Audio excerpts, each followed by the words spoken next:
What's up, guys? Welcome back to Newswave. So, Sony had to make this very odd last-minute change to the PlayStation Plus lineup for July, and we're not really sure why that is, but it's arguable that the game that they put in is actually better than the game that they removed, so we'll go over, I guess, what game you can now look forward to for July. Also, we found out that Zelda Link's Awakening, there is a limited edition coming over to the West, which, remember before we saw one that looked really cool, but it wasn't available in the US. Well, they announced one, and there's a bit of a catch to this. It's not necessarily the one we were looking forward to, but I guess it's something. As always, guys, enjoy these videos. Make sure you do hit the like button. It does help out, and get subscribed going forward to keep up to date on all things video game related and news in the morning, 8 a.m. Eastern time. Make sure you put the little bell on as well, since YouTube makes you do like, subscribe, and then bell, and then how many times you want it to get. It's a whole thing.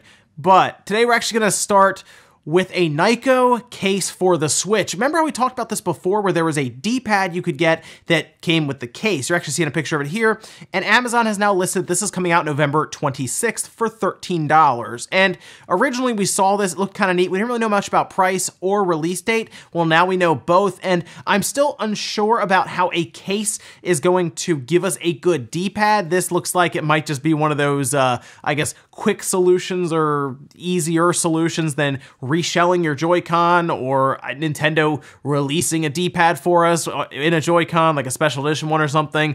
Either way, though, I always like looking at these little accessories that get released, and it's good to know. Looking forward to the end of November after pretty much all the major releases are out, and we'll probably take a look at it here to see if it's actually worth buying. Oh, and do you remember how we talked about Shenmue 3 yesterday, where they did put out a message to the backers, and it turns out they can't actually give out Steam keys on the day it comes out, so instead they're just refunding. So if you want a refund, you get one. And what's interesting about this situation with Epic Game Store is Tim Sweeney, as you're seeing here, actually made a statement on Twitter about how this is all actually being handled, saying, Epic is funding the cost of all Kickstarter refunds resulting from Shenmue 3's move to the Epic Game Store so that refunds won't reduce WiseNet's development funding. When future games go to Epic exclusive after offering crowdfunding rewards on other PC stores, we'll either coordinate with colleagues at the other stores to ensure key availability in advance or guarantee refunds at announcement time. So this is basically the Epic Game Store saying, hey guys, if you're in crowdfunding and we like your game enough and we want you to come over as an exclusive to our platform,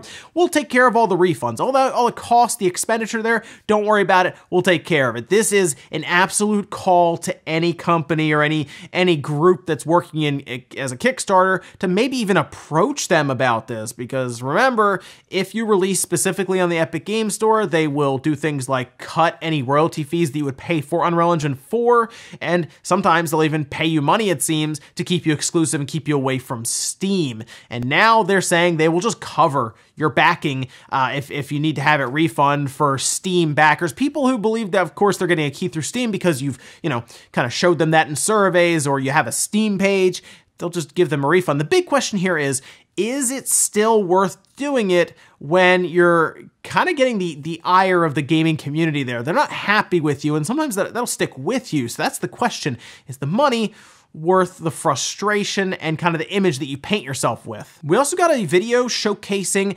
Dr. Mario World's multiplayer. Yeah, this is an interesting one. Now, we've talked about Nintendo's struggles with multiplayer in the past and other things, and Mario Maker 2 was like the most recent example where, remember, you couldn't play with your friends? Well, you can actually do that in Dr. Mario World, and of course, this is being developed by partners with Nintendo for like mobile games and everything, so not necessarily Nintendo developing this, but their partners seem to be figuring this out. You'll actually be able to play online with friends in Dr. Mario World, which is actually pretty cool, I guess. I mean, that's neat. It's a little, it's shocking, I guess, that we have this for the mobile games right away, but not necessarily Nintendo's own offerings on their home console / portable hybrid device. But the fact that Dr. Mario World is actually getting a lot of this stuff, despite it kind of looking to me like it's like a Candy Crush Saga style game, it's going to be a free-to-play game. People are going to check it out, obviously. And if you can actually build on top of that to where you have basically like clubs or guilds and stuff alongside of that with your friends, that could actually be kind of interesting. Either way, there is communication there with friends, which is good, and you can set up matches, and it's actually still kind of surprising with Nintendo's name attached to it. And guys, some of the quick news out of the way, let's get into the bigger stuff. We're gonna start right away with Harvest Moon, because it is actually getting a remake. Now, there was a Game Boy Advance game a while ago, and in the latest issue of Famitsu, they have now outlined that that Game Boy Advance game is getting a remake, and they had several screenshots, as you're seeing a few here, with the updated 3D look and art style. It seems that they're going with a little more on that soon. This is Harvest Moon Friends of Mineral Town, and it's going to be a full remake that's coming October 11th in Japan. We haven't really found out much else about it with any other details or changes that they're making outside of obviously the way it looks, and we don't know if it will be released outside of Japan, but to be honest, all we really need is an English option of some kind, considering the Switch is region free. But if there's no English option or any other language option, well, then it's kind of stuck in Japan until they decide to localize or translate it, or who knows there. But this, of course, is not the first Harvest Moon that's been on the Switch. We had Harvest Moon Light of Hope, and that didn't exactly do the best. And once again, it kind of came down to things like the art style. And I look at this art style, and it's still not really clicking with me. I don't know. The art style just looks, I'm not sure I guess cheap, mobile-like. It's hard to describe. I don't know. It just doesn't really click with me with Harvest Moon. Now, I actually played Harvest Moon on the Nintendo 64, and I played it on the PlayStation 1. I didn't play this one specifically on the Game Boy Advance, but we do have something like Stardew Valley that I think actually has a better art style, even though it's like, more simplistic, more like a Super Nintendo, style look to it. I still think that actually does a bit better with these type of games. And of course, they're gonna fit this in right where we thought Animal Crossing was going to be. This coming out in early October, where we thought Animal Crossing would be like in that fall, September, October, November area. And that's falling, of course, to the following year in 2020 in March. So this is a good spot for it to release, at least in Japan.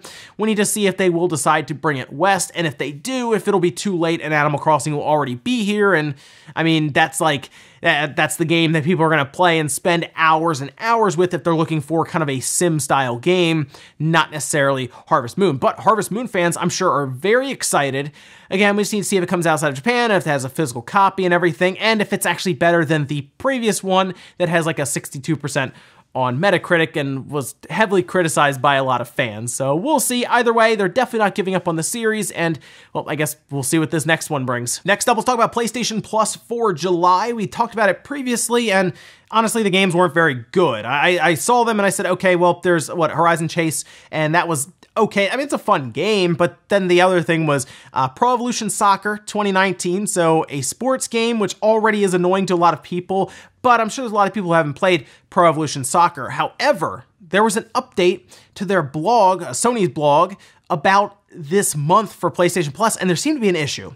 They're not going to be doing PES or Pro Evolution Soccer 2019 anymore. They're actually switching it out for Detroit Become Human, which also comes with Heavy Rain. They actually updated their blog post saying, "We are making a swap to the PlayStation Plus games lineup for July. This month we are adding Detroit Become Human Digital Deluxe Edition, which also includes Heavy Rain, to the July games lineup instead of Pro Evolution Soccer 2019. We apologize for any inconvenience." So here's the thing, they don't ever explain why this happened, and a lot of people are trying to figure that out. And I don't necessarily think it's because it was a disappointing month, because we've had disappointing months before in the past where it wasn't even like full price games at all. There was no like, retail, $60 game or anything in there. We've had months where it was just straight up cheaper indie games, and people, got over it, they got past it, and eventually we got to the next month and there was a good game there that people really wanted. It's weird to see this. I think there was something up with PES 2019, something with Konami or rights, or something happened here, and they didn't just go, well, we got to get Pro Evolution Soccer out of there and get Detroit Become Human in. I'm not really sure what the issue was here. So you guys will have to let me know your best guess here. Why did they change it out? I think a lot of people would be happy because, well, if you have PlayStation Plus or just PlayStation Online, you already pay for the $6 a year, you can just download Detroit Become Human and you'll get Heavy Rain as well, which Detroit Become Human, I think there are some people who wanted to try it, but didn't necessarily want to actually like buy it and everything. So this will be, I think, a good spot for some people to try out the series and see what they think. But why did they remove PES and not save Detroit for something like maybe next month? It's an odd situation, and honestly, at this point, it's anyone's guess until Sony or Konami decides to tell us. Next up, let's talk about Legend of Zelda Link's Awakening. Now, I think everyone's ready for this game. I'm ready for it. I'm sure you're ready for it. It's out in September, and I'm actually playing through the original one now as well, just to kind of get ready for it, because I want to see how they change some of the elements in the game, some of the bosses, some of the characters, and what they will end up looking like as opposed to what I know them to look like now, which are mostly little 8-bit characters on screen that have like 2 frames of animation, and they kind of dance back and forth to the menu, or of course you have, or the sound, and then of course you have the bosses that look really cool from the top down, but how much better are they going to look in that claymation look? It's cool stuff there, so I'm really looking forward to it. But something that was bothering me was we didn't really have a limited edition. We didn't have a special edition, at least in the US. There were other ones that were in Europe, for example, that looked really, really cool. I'm going to show you what we're actually getting in the US and what other people are getting outside of the US. And of course, you can import these, but they are very difficult to get from what I've seen. I can't go to like a GameStop or a Best Buy or anything like that and pre-order the one that I actually want. So here's the one that's in Europe, and it looks amazing. It has the steel book case that looks kind of like a little Game Boy there. I really like that touch, by the way. Great idea. Of course, the game itself and the case and everything, 120-page art book, and then a box to store it all in that also looks really, really good. Here's the one that Nintendo of America actually tweeted out. They just announced this 2 days ago, and that's Legend of Zelda Link's Awakening Dreamer Edition that has an art book and the game, and that's kind of it. It looks like it's retailing for $70, and it won't have that really sweet looking steel case, and it won't have the box that appears. I think it's just going to come with the game case, I guess just the case, and then the book somehow together. I don't know if it'll just be like, maybe it will be in like a little sleeve or something. It's hard to say there, but that steel case looks amazing with the Game Boy and everything, and I'm not really sure why it's not going to the US and we're getting stuck with the other one. Although, again, I'm excited for the game. It's just, I like this game a lot, and I've played it several times, and obviously it's a game that some of us have grown up with. I would have liked to have grabbed that steelbook case, because now it's online for like $200 to $300 because, of course, yes, it's being scalped on eBay. So at this point, if we want it, we have to go on eBay and pick it up, or we have to get really, really lucky and PlayAsia or some other place that can import it gets it in stock. Again, Switch is region free, so if you grab the PAL version or whatever, it doesn't matter. It's all compatible at this point. So unfortunate stuff there. Nintendo could, I guess, technically still announce the other one, but then we have several different versions, and it's not a great situation there. But I guess the Dreamer Edition is what we have over here, unless I can get lucky. And in our last bit of news, if you wanted to be, I guess, confused to finish up the morning this morning and see Nvidia announce a whole host of new cards that probably didn't need to be announced, and they just said, well, we gotta release something, put Super on the end, let's put it out there. Here you go. They're going to be releasing in July several new variants of their RTX line, but it's just going to be RTX 2070 Super, RTX 2080 Super, the 2060 Super. And the idea here, according to them, is to boost up clock speeds and be a bit faster. Some things will actually get some pretty interesting jumps. For example, the 2060 will have 8 gigabytes of memory, but otherwise, you'll see a lot of these be about 15% faster, and this isn't going over well with a lot of owners, specifically if you bought it like a month ago, because these are going to be the same price, and they're essentially going to be replacing the ones that you just bought. Now, I know the video card market moves fast. It generally, you'll see revisions and all kinds of stuff getting announced and released, but Nvidia has been doing nothing but making their lineup very, very confusing, because they have the RTX line, they have just like their regular line, like a 1660, for example, gets released, but then, oh, look, there's the RTX 2070, there's the RTX 2060. Now we have, of course, the TI variants. Now we have the Super variants. It's all over the place. But from what I can tell, they seem to at least be keeping it tiered to where like any of the 2060 cards or the 16 cards won't be stronger than like 2070 cards, even if it's like a TI variant or a Super variant. It's, again, all over the place. But just know, if you bought one of the regular RTX ones, like for example an RTX 2070 for $500, and you're hearing about this, I'm sorry, I don't tell you. It's just Nvidia doing what they do best, confusing their lineup and releasing revisions when they probably didn't have to. I just hope AMD can really do something here with Navi, because Nvidia definitely needs some of the competition. They attack that high-end market, they kind of forget about the budget market at times, and that's something that AMD really needs to do, is push Nvidia, and hopefully they won't do things like release Super on the end of their cards and bump up the speeds 10 to 15%.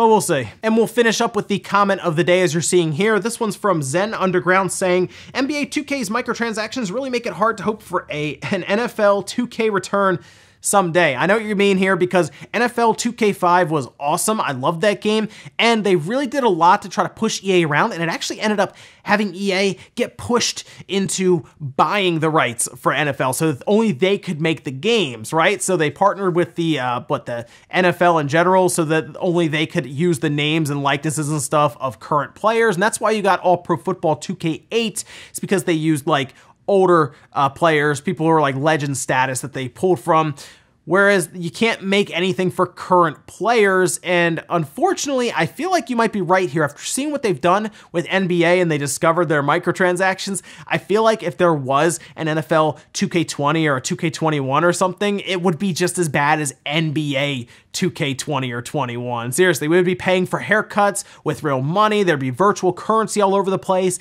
And it's an unfortunate thing because 2K5 was, a lot of people will still go back to it now and play it and say it's better than Madden. Obviously, the difference being the characters not being current, but still, mechanically it was great, and the price was amazing. This was a time where they were really pushing them around. They released this game for $20 day one, and at that time, Madden, what was it? Madden 2005 had to also release at 20 bucks. It was an amazing time back then. Much different now, obviously, with things like Madden being the only game on the market. Ladies and gentlemen, that's gonna do it here for Newswave. If you enjoyed this video, guys, hit the like button, really helps out. If not, hit the dislike, leave comments down below about everything we talked about today, whether it is the Legend of Zelda Link's Awakening, the collector's edition being kind of all over the place. Parts of the world are getting a really cool one, and then other parts are getting a pretty basic one, which, again, a bit confusing there. You feel like you want to celebrate that release with some really cool stuff that's available everywhere, not necessarily scalped online. And then also let me know what you think about Nvidia's release lineup with the now RTX 20 series that's super now, because they put a little